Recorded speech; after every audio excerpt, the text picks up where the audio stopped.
Во рамки на есенскиот традиционален саем на книгата, на кој учествуваат повеќе издавачки куќи во Националната установа Универзитетска библиотека Гоце Делчев Штип, денес се одржа предавање по повод Денот на македонската револуционерна борба, 23 октомври, и представување на едицијата Врвови на светската историја, филозофија и психологија со психоанализа, со акцент на книгите за продажба од областа на историјата. Целта на денешното предавање е да се потсетиме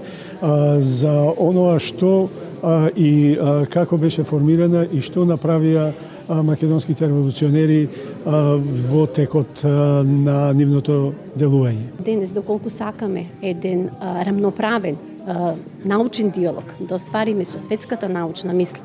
неопходно е новите научни достигнувања да ги компарираме со достигнувањата на светската научна мисла и достигањето на светската историска наука. Од тука,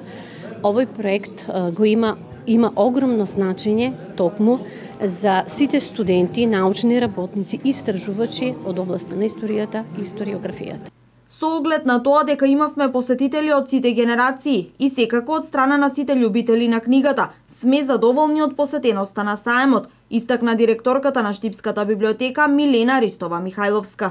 Ова е еден од начините библиотеката заедно со универзитетот да потенцира пред студентите дека стручната литература од сите области во секој момент е достапна во нашава библиотека, дека студентската читална континуирано работи од 8 до 8, значи од 8 часот наутро до 20 часот навечер, со цел студентите што во поголем број да доаѓаат да ги користат нашите услуги, затоа што верувајте во текот на сесиите и за време додека се студентските испити, посетата од нивна страна е навистина голема.